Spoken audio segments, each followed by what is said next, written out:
Sejam todos bem-vindos à casa do nosso Senhor Jesus Cristo. Sejam todos bem-vindos. Levemos o pensamento a Deus, nosso Pai.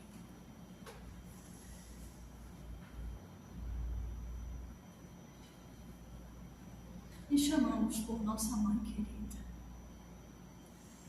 patrona espiritual dessa casa. Oh, minha Mãe, vem ter com todos os teus filhos, que trafegam na via física, e vem de encontro aos teus povos de luz e paz. Confortai o coração de todos os encarnados e desencarnados que aqui pisam. Coroa todos nós com as tuas flores perfumadas, intimidando as trevas, afastando do oásis do amor em forma de casa espiritual todos aqueles que maldizem o bem, a paz. Que possam receber de ti, Mãe amiga, Mãe fraterna, os teus eflúvios, e fortalecei a todos os teus filhos, nas suas boas intenções, diante de si mesmo e diante dos outros. Ave Maria, cheia de graça, o Senhor é convosco, bendita sois vós entre as mulheres, e bendito é o fruto do vosso ventre, Jesus. Santa Maria, Mãe de Jesus, rogai por nós, pecadores, agora e na hora de nosso desencarne. Que assim seja. Assim seja.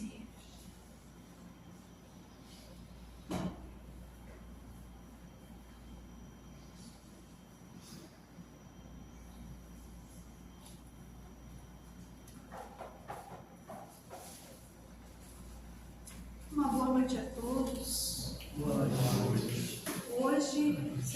todos bem-vindos. Pessoal de cima, pessoal do andar de cima, bem-vindos ao estudo de baixo. Até o mês que vem a gente vai fazer o estudo aqui, em vista das férias da maioria das pessoas, em vista da falta que esse mês de janeiro, a evasão que esse mês de janeiro provoca, né? A gente reinicia a apostila no mês de fevereiro. Então, até lá, nós vamos trabalhar o Evangelho. Vamos iniciar no capítulo 5. Acho que foi passado para vocês o exemplar aí. Página 71. E depois desse período a gente comunica a todos, aí quem faz o estudo lá em cima continua lá e a gente vai conversando, certo? Igualmente, como acontece lá em cima, no horário certo do término do estudo, as pessoas que não ficam para o mediúnico são dispensadas. Da mesma forma é aqui embaixo, segue mais ou menos o mesmo horário, tá bom? Boa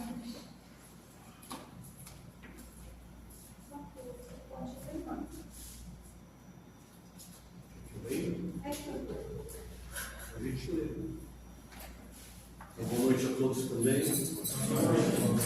Feliz ano novo a todos, para aqueles que a gente não viu ainda. Vamos lá no capítulo 5, bem-aventurados os aflitos. Justiça das aflições, causas atuais das aflições e as causas anteriores das aflições.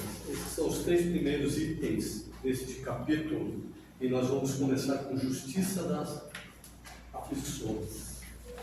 As compensações que Jesus promete aos aflitos da terra só podem realizar-se na vida futura.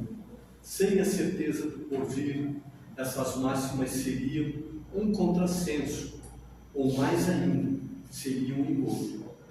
Mesmo com esta certeza, compreende-se dificilmente a utilidade de sofrer para ser feliz. Disse que é para ver mais mérito, mas então se pergunta por que uns sofrem mais do que os outros?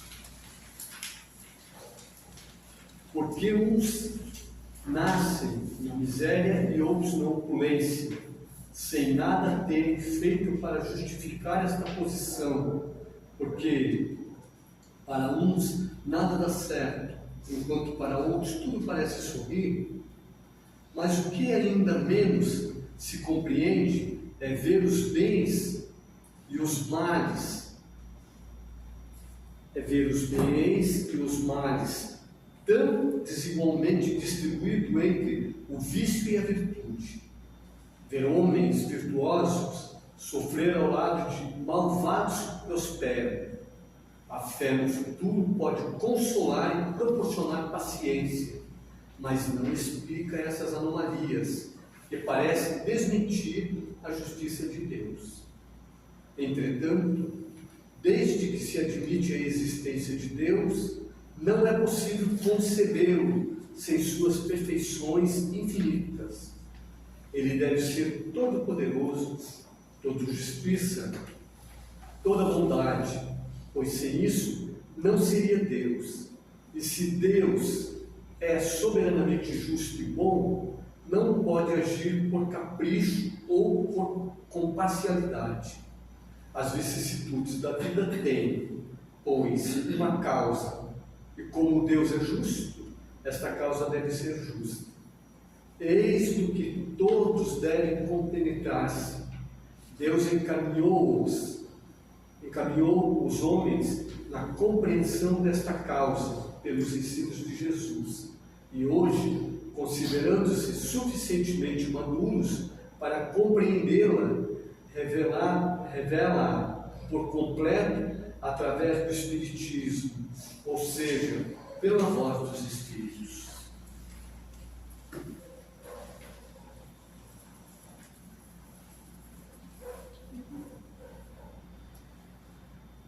Depois vem causas atuais das aflições. E não vamos ver, não. Senão vai ficar muita informação muito grande. Então vamos em frente com este primeiro item, que é sobre as justiças das aflições. Nós temos visto várias e várias vezes, a gente vê em palestras, vê as pessoas, vê os familiares, os amigos, sempre fazendo estas perguntas que nós acabamos de ver. Tipo assim, mas que justiça é essa? Por que acontece dessa forma? Tem um corrupto lá que vive bem da vida, enquanto um outro benfeitor está aí a mazela. Trabalha, e parece que não sai do lugar. E a gente vai se perguntando, se fazendo esse tipo de pergunta. Essas situações, elas vão crescendo. De repente, vem um filho dentro de um ambiente composto, e este filho tem todos os problemas possíveis dentro daquela situação. Em contrapartida, lá no casebre, miséria, vem um filho sadio, e onde os olhos das pessoas essas pessoas que somos nós, que olhamos para essas situações, nós muitas vezes não acreditamos, não aceitamos. Por que nós não aceitamos? Porque nós não entendemos realmente a inteireza da vida, a inteireza do ser. Nós hoje, aqui, cada qual está aqui, um corpo físico, um nome, um sobrenome, luta pelos familiares, luta pela pátria. Mas o que é a nossa pátria? O que são os nossos familiares? Se a gente for pensar de uma maneira mais aberta, todos a Venezuela são aqui, irmãos. Justamente assim. E o que é a nossa pátria? É a mesma coisa. Nós somos seres cósmicos. Estamos temporariamente aqui, neste ambiente. E neste ambiente, como nós ainda não temos a totalidade do entendimento, nós fazemos sim muitas coisas boas, como fazemos muitas coisas que nos desabonam. Isso faz crer que, num determinado momento, a gente vai sair desse momento da vida física e volta para a espiritualidade. Se refaz e em seguida acaba voltando para cá ou para um outro lugar, mas a gente volta justamente para refazer o mal feito que nós deixamos pela metade aqui. Aí começa a explicação do que se fala aqui, porque senão a gente nunca vai entender o porquê que eu, que sou uma pessoa de bem, eu me digo uma pessoa de bem, que trabalho, que luto, não consigo me sentir totalmente feliz com aquilo que eu faço, com aquilo que eu tenho. Em contrapartida, outro que não faz nada, que não liga para a vida, que não dá bola para as coisas, tem tudo, e além de tudo ainda é bajulado por outros, que é isso que causa, talvez, a maior de todas as dificuldades que a gente possa, de entendimento que vai ter com aquela criatura.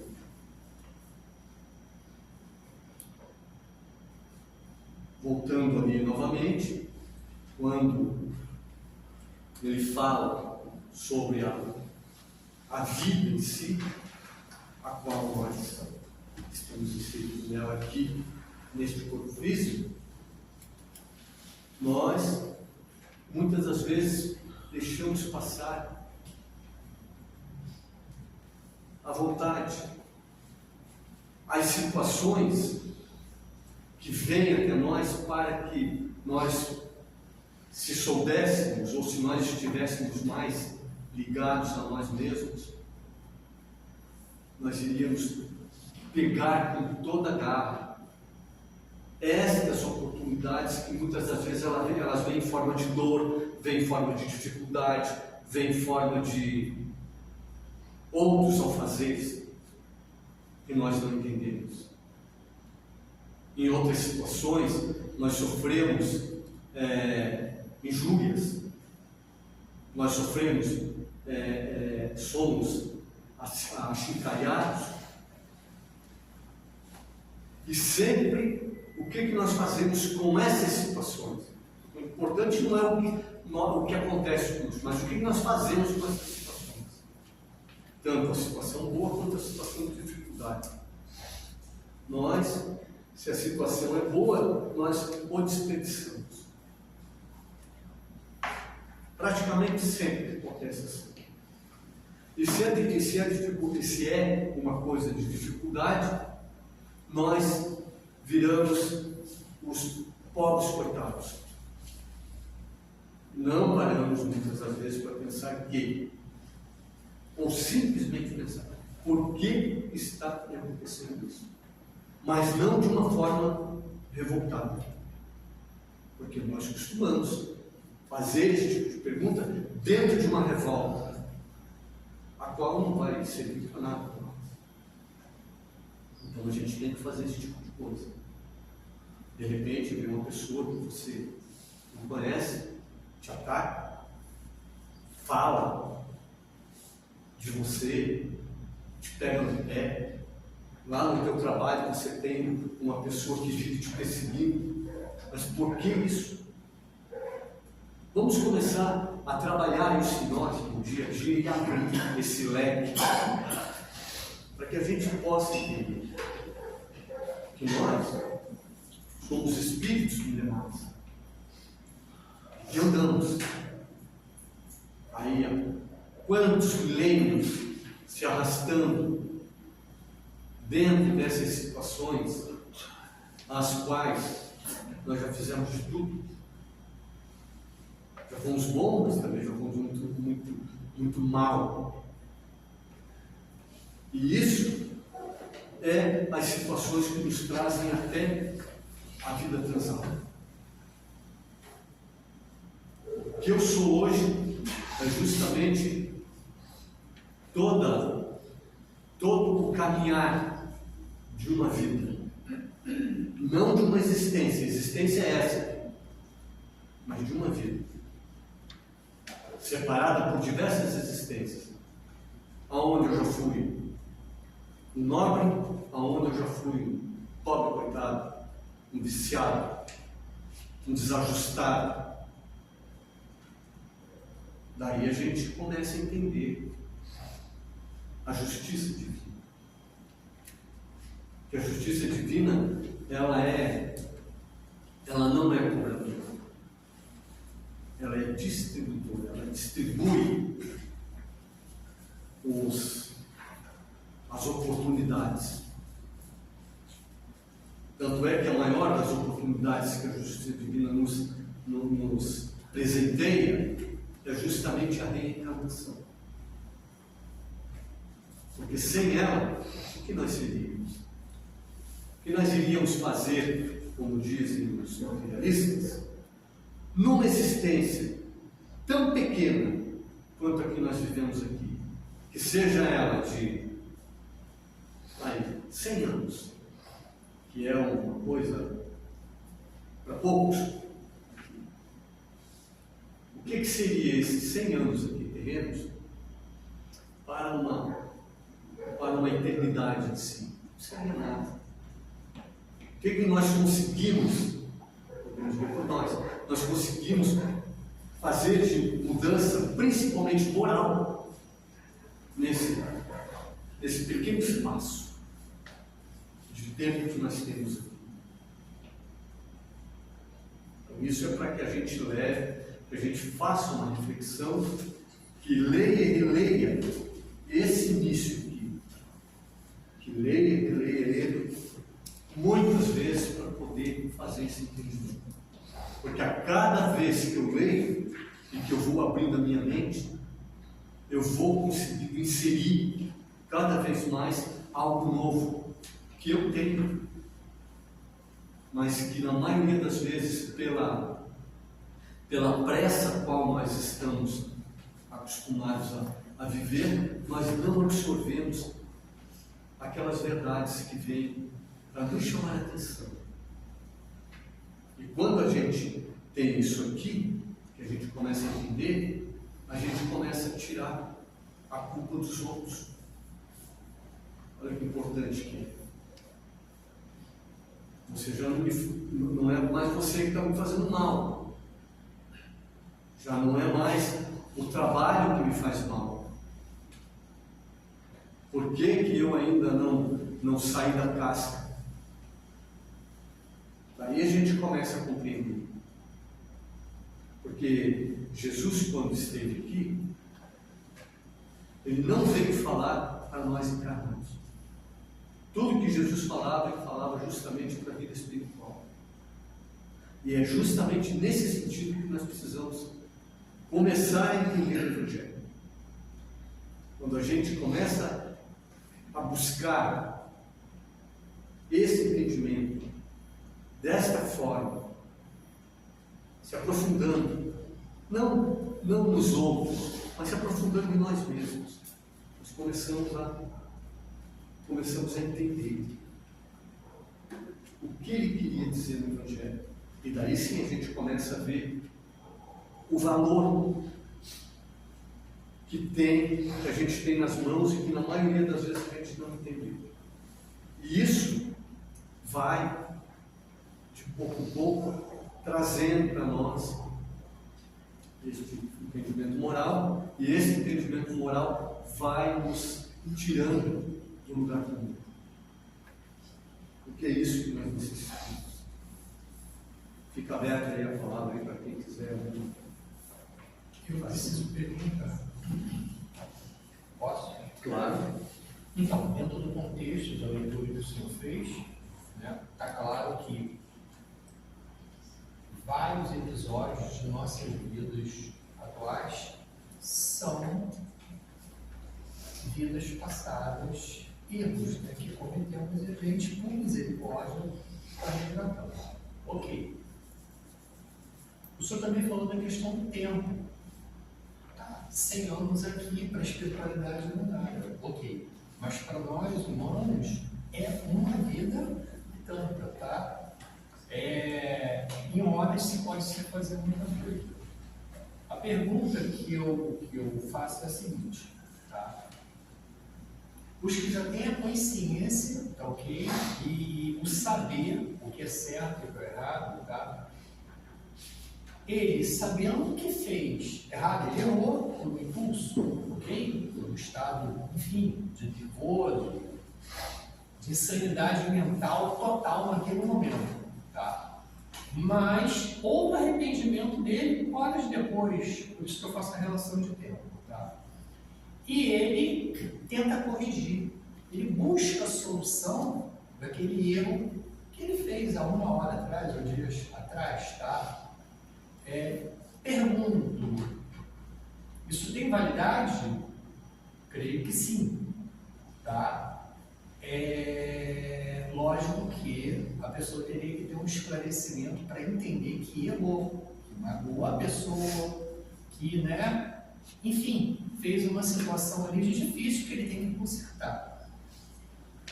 Como é que é essa relação? Não sei se eu estou me fazendo entender. Como é que é essa relação, tá, de erro e acerto nessa vida? Então, a primeira situação, uma outra pergunta que eu faço, fica também aberta para qualquer um.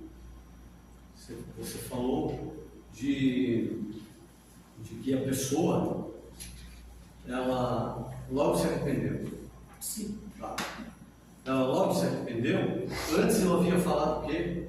Eu havia falado que Deus, a todo momento, nos dá uma oportunidade que nós deixamos escapar. Aí fica no ar justamente essa. Não sei se o senhor está entendendo o que eu quero dizer. Justamente isso, porque as oportunidades estão a todo momento em nossas mãos. Então, claro que se eu faço algo errado, não é Deus que está me cobrando, é minha consciência que cobra.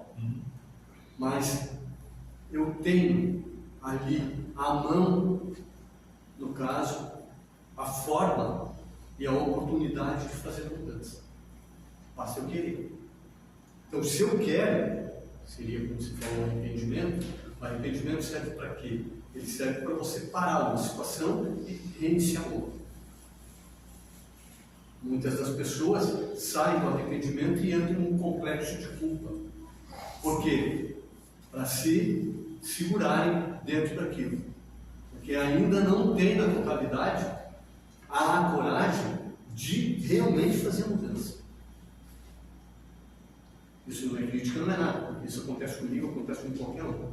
Então, a partir do momento que a gente entenda que eu me arrependi, bom, eu me arrependi porque eu não deveria ter feito aquilo.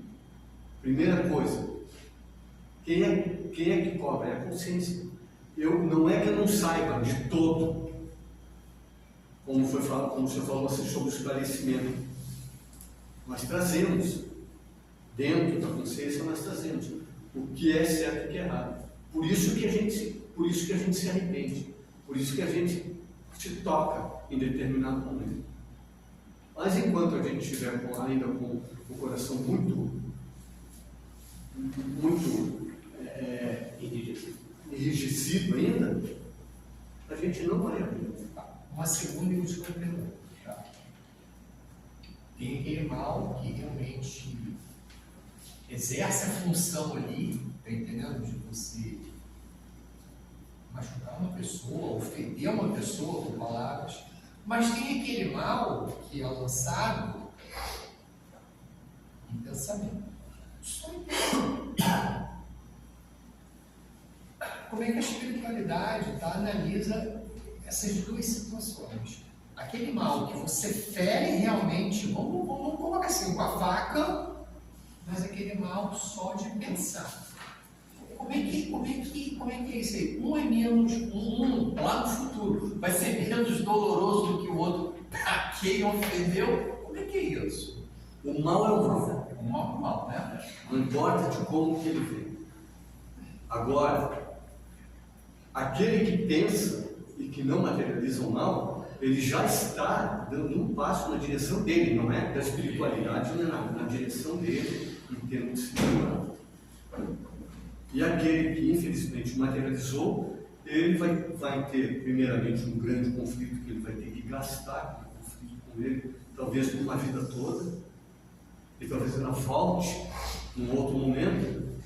Daí entra nessa situação aqui que a gente está vendo, justamente isso. E a pessoa sofre, não sabe por quê. Aquilo ali é justamente, e ele vai ser colocado em determinados locais, não para fazer assim, eu matei fulano, e o fulano agora vai ter que vir aqui me matar. Não. Mas Deus vai dar oportunidade para quê? Vamos usar um exemplo. Uma pessoa que foi um abortista, um médico abortista numa outra situação. Ele volta nessa, com dificuldades e tudo, mas ele pode se tornar, ele ou ela, uma parteira. Olha aí a oportunidade. Não necessariamente que ele precise vir ao mundo e também ser abortado. Porque daí de que adiantaria isso? São essas situações que a gente precisa começar a trabalhar entre bem e mal. Porque o bem e o mal, ele está em nós, somente em nós. E a gente tem que começar a trabalhar isso dentro da gente. E é onde a gente entra em conflito. Porque na maioria das vezes, o que nós achamos que somos? Que a gente sempre é bonzinho. O ruim é o meu vizinho, não ele. Mais alguma pergunta aí, gente? Vou fazer só uma colocação. Sobre essa questão do que o seu Luiz falou, sobre o pensar, né? Pensar versus agir. Que daí eu tenho, pegando o teu gancho ali, que Deus nos dá várias oportunidades, né? Então, quando a gente só pensa e não age, já é uma oportunidade que Deus nos está dando, que às vezes a gente já traz uma tendência de uma vida passada de cometer um determinado ato, e quando eu só penso, mas me seguro, então acho que já está na oportunidade. Ou então, nessa existência, quando a gente, por exemplo, eu sempre pego bastante o exemplo do trânsito, porque é um negócio que tem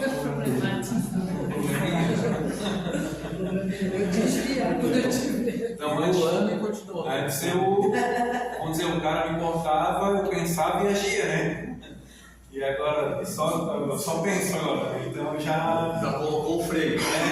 Já é uma oportunidade, né? Que acho que Deus nos dá para. Então, essa oportunidade sempre existe. E outras também, sabe? Isso porque você, como eu falei aqui, nós viemos para cá, dependendo do que nós precisamos fazer para nos melhorar, a gente é inserido dentro do local onde que a gente vai achar que tem a maior dificuldade possível. Sim.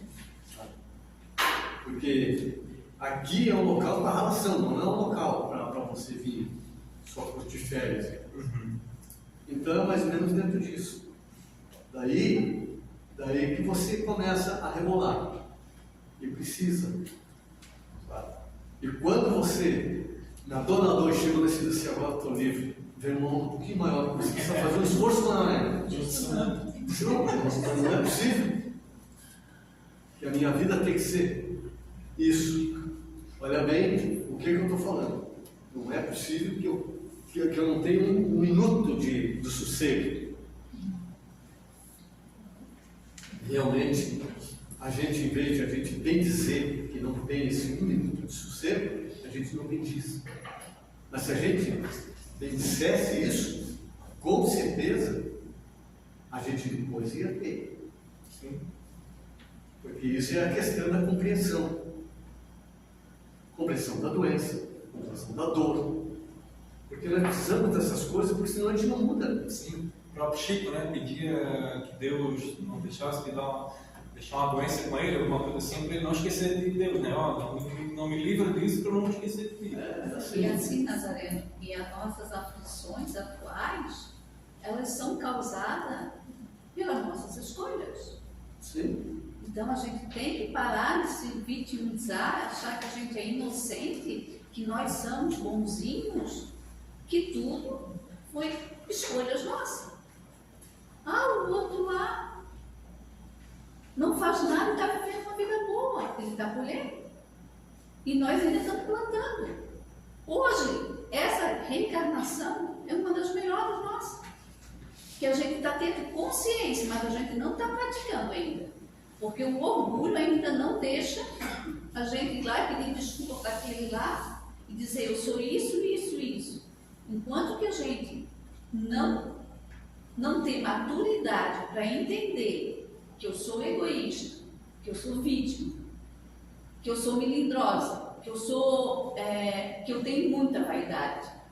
Enquanto que a gente não entender que a gente ainda tem isso tudo, a gente não vai melhorar, a gente não vai amadurecer. As obras estão aí.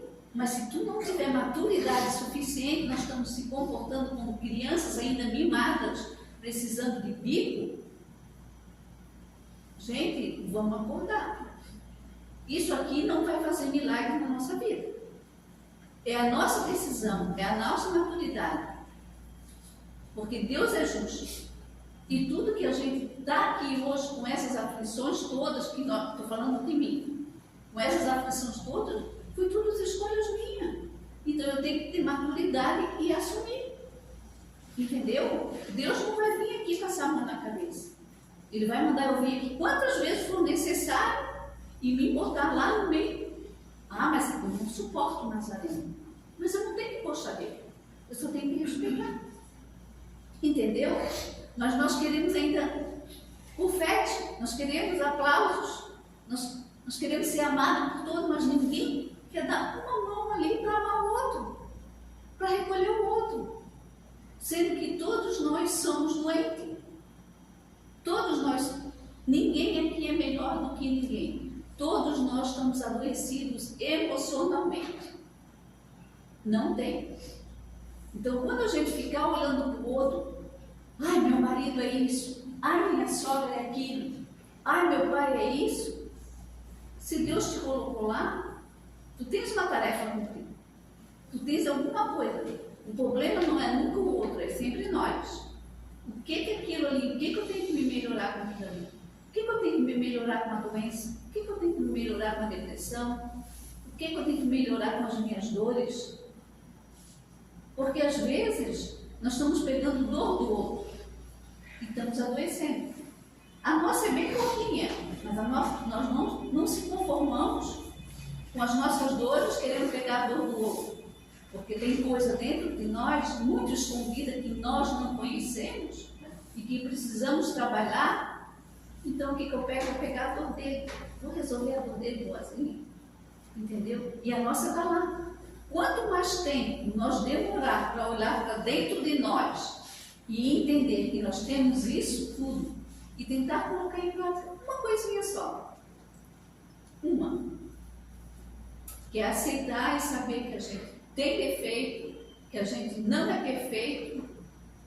Cada vez que a gente for olhar para o outro, eu não suporto ela. Por que tu não suporta ela? Porque diz alguma coisa que ela não aceita. Ela te levanta o teu, aquilo que tu tens de mais inferior. Entendeu? Repete. Então a gente não vai mudar. Não vai mudar. Pode vir aqui Jesus Cristo na terra, tá? Que não vai fazer. Deus não vai ter importa. Tu queres vir? Aqueles que querem ser curados, vão. Ele não precisa arrastar ninguém. Só que hoje nós estamos aqui esperando milagre. Eu venho aqui reclamar isso, mas eu não quero mudar. Eu passo a receita, eu vou no médico, o médico me dá um antibiótico, eu tomo um dia e eu tenho que tomar 7. A doença vai voltar. Então a gente tem que acordar realmente, sério. Porque nós vamos sair daqui talvez ainda pior, porque hoje nós temos conhecimento. Por isso que muitos entram aqui, ficam 2, 3 dias e saem, porque não querem compromisso. Entendeu? Daí é o peso lá, senhor Luiz. Peso e medida. Sim. Que vai ser medido, tu tinhas conhecimento. Mas essa parte é interessante, porque daí a gente começa a levar em consideração. Porque na época eu não tinha conhecimento, então eu errei mais. Todos nós, em alguma parte da vida, a gente aprendeu em alguma religião os ensinamentos básicos de Jesus, né? E o principal deles, amai a Deus sobre todas as coisas e ao próximo como a si mesmo. Se a gente fizer apenas esse mandamento, eu não vou fazer mal a ninguém, então eu não vou cometer erro. Então aquilo que a gente usa de desculpa muitas vezes em dizer que eu não sabia, muitas vezes é um refúgio para me dizer que eu não sabia, porque na verdade todo mundo em alguma parte da vida passou por alguma religião que o mínimo que eles fazem é passar os mandamentos, e esse é um deles. Então se a gente levar em conta todos eles, a gente já sabia. Errou. Assim, desculpa, como você fala, tá? Que todos nós, tá? Esse todos nós, qual a amplitude desses todos nós? Você está falando toda a humanidade passou em algum momento da vida, ou você está se resumindo? Em algum momento da vida, sim. Em algum momento da vida, da vida atual. Da vida atual. E outra situação, a gente traz no íntimo nosso o que é certo e o que é errado. Todo mundo traz no seu íntimo. Agora, se eu quero usar a desculpa de dizer que eu não sei, é outro problema. Eu posso justificar para mim mesmo um monte de coisa e aquilo se tornar uma verdade para mim. Só que não é uma verdade, é uma mentira. Eu estou mentindo para mim mesmo. É a mesma situação do trânsito. Eu falo muitas vezes aqui, né? A gente começa a fazer pequenos erros. Eu estou indo daqui para casa, eu fiz uma ultrapassagem no local proibido. Ah, mas foi só uma ultrapassagem, eu estava com pressa. Eu justifico da forma que eu quiser para dizer que aquilo era correto, mas não é correto. Eu posso fazer o que eu quiser, eu ainda estava errado. Eu ultrapassei no local proibido, está definido. Eu faço a primeira, eu faço a segunda, eu faço a terceira, eu faço a quarta. Daqui a pouco aquilo se torna natural para mim. E eu continuo fazendo errado e aquilo virou normal para mim. Ou seja, não estou fazendo errado. Daqui a pouco alguém te chama a atenção, tu ultrapassou em lugar. Isso é uma ultrapassagem. Coisinha besta. Todo mundo faz. Então, assim, a gente justifica para tudo. Justificativa é muito fácil. O problema é reconhecer e voltar no erro e não fazer mais. Se está errado, não deve errar. Cabe aí outra pergunta? Cabe, várias. Quando a gente fala aqui de aflições, tá? A gente sempre meio que, eu estou entendendo que é meio singular isso, tá? Ser humano e ser humano. E caberia aqui, eu estou dando assim, uma orientação sobre as aflições coletivas. Muita gente chama de dores coletivas, karma coletivo, mas eu acho que elas estão bem paralelas, né? Tipo, por exemplo, um povo sofrendo lá em algum país lá no continente africano sob uma ditadura, enfim, a gente tem vários exemplos por aí, né? Essas aflições, que ele é uma aflição coletiva, né? Todo um povo ali sofrendo, tá? Por várias coisas. Agora, como é que a espiritualidade, quer dizer, é uma coisa assim, triste, mas ao mesmo tempo fascinante, né? Como é que a espiritualidade, assim, é uma magnitude que eu não consigo compreender como todos, né, estão ali naquele momento. Né? É que, na verdade, não é uma aflição coletiva. É uma aflição individual. Eles foram colocados apenas no mesmo contexto. A gente é enviado para aquele local que eu mais preciso evoluir. Lá é o ponto que eu preciso melhorar em tal situação. Então eu fui para lá. Mas aí a gente entra na questão de cada um tem o seu processo evolutivo. Isso, exatamente. Porque nem todos que estão lá estão de uma forma revoltada, ou então mas estão resignados, ou então estão ali conscientes da situação que eles têm que estar para dar um pulo na sua própria evolução, ou aqueles que estão lá realmente para pagar aquilo que fizeram em outra vida. É uma coisa bem relativo, porque às vezes tem gente lá que não está para sofrer, está lá para ser um auxílio, um alívio para outros. Isso, A gente sempre tem isso na família. Então não se torna algo coletivo, é individual. Só que é botado no mesmo contexto porque elas precisam passar por aquelas situações. Ok, obrigado. Não há injustiça na lei de Deus. Tá Não há, esse é outro ponto bastante importante. Não há injustiça na lei de Deus. Deus não é. Quem é somos nós. E se a gente estudar a fundo, todas as catástrofes e mal, por mais dolorida que ela seja, fez alguém evoluir em alguma coisa. Então Deus utiliza a maldade do ser humano para ensinar alguém alguma coisa. A maldade foi criada por nós. Né? Quando há uma catástrofe, meu Deus, Deus não viu isso? Foi provocada por nós. E daí, naquele momento, todo mundo se sensibiliza para ajudar o próximo. Mas é uma sensibilidade momentânea. Entendeu? Depois todo mundo esquece e volta à vida normal.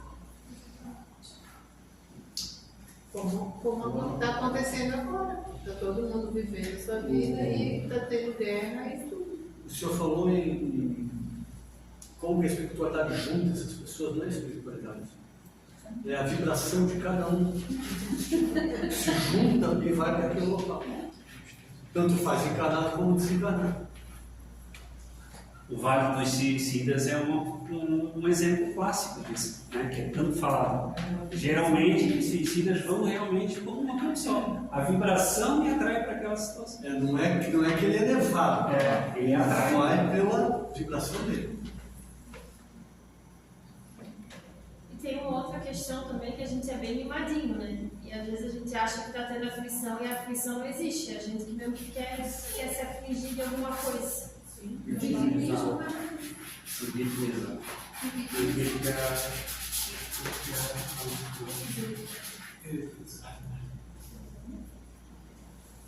Vamos lá, gente, mais pergunta aí.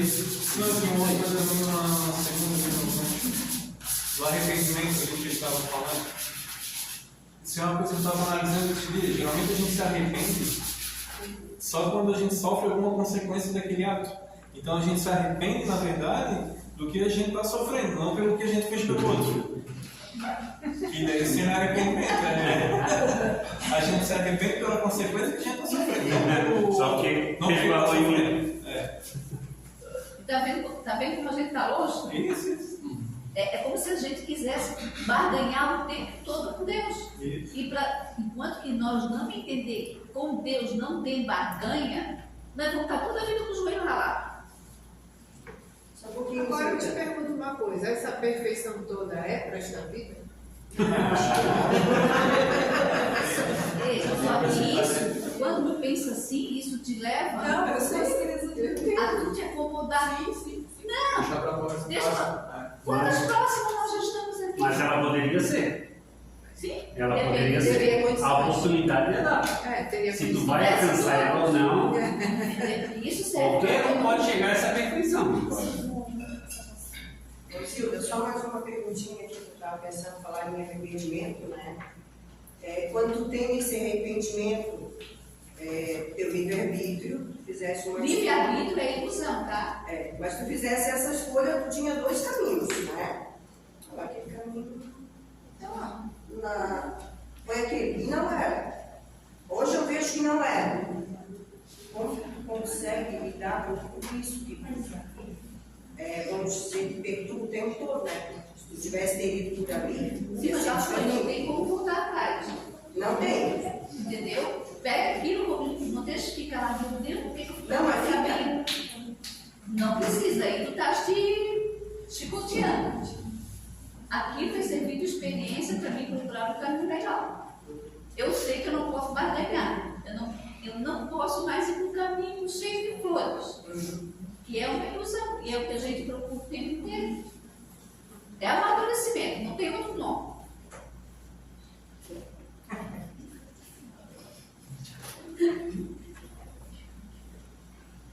Espontânea. Tem o poder de escolha? Tu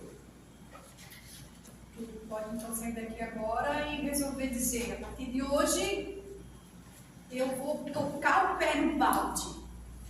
Não quero nem saber. Aquele que está me torrando a paciência, eu vou simplesmente usar da minha liberdade para dizer que eu não quero, eu não posso, e dali para frente eu saio rasgando. A minha própria vontade. Tu pode fazer isso, não pode? Então tu tem liberdade para isso. O que a gente não se toca é que hoje a gente está aqui nessa casa recebendo todo esse conhecimento aqui, e aqueles que são novos aqui, que não leram ainda as obras básicas, não têm conhecimento do que Kardec trouxe, alguns que estão aqui, vão a partir de agora começar a perceber isso que a gente está comentando. Porque além de você ter dentro do seu psiquismo, dentro do seu ser, uma coisa chamada consciência, que é lá que está a lei de Deus, que a doutrina fala isso muito claramente, que a lei de Deus reside dentro da nossa consciência.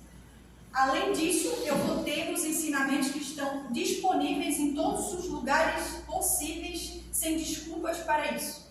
Além disso, nós ainda estamos aqui. Portanto, a nossa responsabilidade é 3 vezes maior. Aí eu saio e faço, então, eu tenho liberdade. O que a gente tem que começar a perceber é o que vem com a liberdade. O que vem com ela é a responsabilidade. E aí eu vou dizer aqui, que diz assim aqui, não diz? Entretanto, desde que se admita a existência de Deus, não é possível concebê-lo sem suas perfeições infinitas. Ele deve ser todo-poderoso, todo justiça, todo bondade, pois sem isso não seria Deus. E se Deus é soberanamente justo e bom, não pode agir com capricho ou com parcialidade.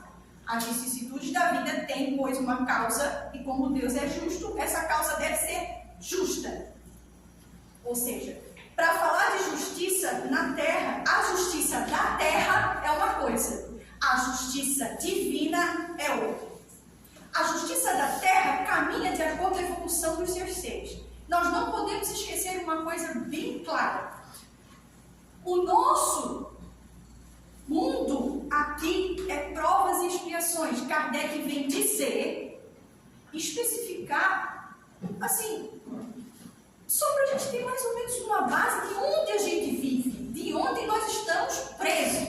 Porque, querendo ou não, nós estamos presos nesse órgão. Só iremos sair daqui por mudanças vibratórias. Ou nós mudamos vibratoriamente para além daqui, ou nós mudamos vibratoriamente para onde estamos, ou nós mudamos vibratoriamente para um planeta de exílio. Portanto, existem os planetas primitivos, os planetas de provas e expiações, que é ao qual nós estamos agora inseridos, com todo esse contexto, os planetas de regeneração e os planetas celestes. Kardec deu mais ou menos uma base. Dentro de tudo isso existem as nuances. Não precisamos entrar nesse assunto. Olha, o que acontece com o ser que vive na Terra? Nós vivemos, principalmente a maioria dos espíritas, estavam lendo sobre isso.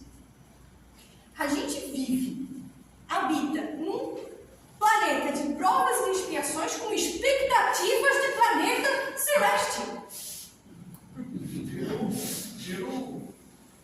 Ou seja, eu me caso com alguém e quero que ela seja um anjo. E diante do anjo que eu encontro, eu resolvo assumir uma responsabilidade com ela, ou com ele, e dali os frutos vêm, todos anjos, porque minha expectativa é assim. Eu esqueço que eu estou inserido num planeta de provas e expiações. Como é que vai ser? Vai ser flores? Né? O que vem para mim? Vem para mim o quê? O resultado do meu plantio.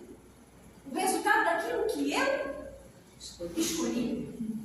Hoje a gente sabe disso. Se hoje está desse jeito, e eu não fiz nada hoje para que eu pudesse escolher dessa forma, é óbvio que só pode ser das causas passadas, anteriores às minhas aflições. A partir de agora, se eu quiser continuar lá a plantar, eu sei e saberei que a lei é implacável. Não há barganha, como a Zilda diz, tudo isso aqui também me encontra o que ela falou, não há barganha com a lei. Só que, porém, entretanto, ela é muito generosa. Suaves prestações. Suaves. Com direito a anjo de guarda, protetor espiritual. Com direito a tudo que nós temos de que vem nos ajudar.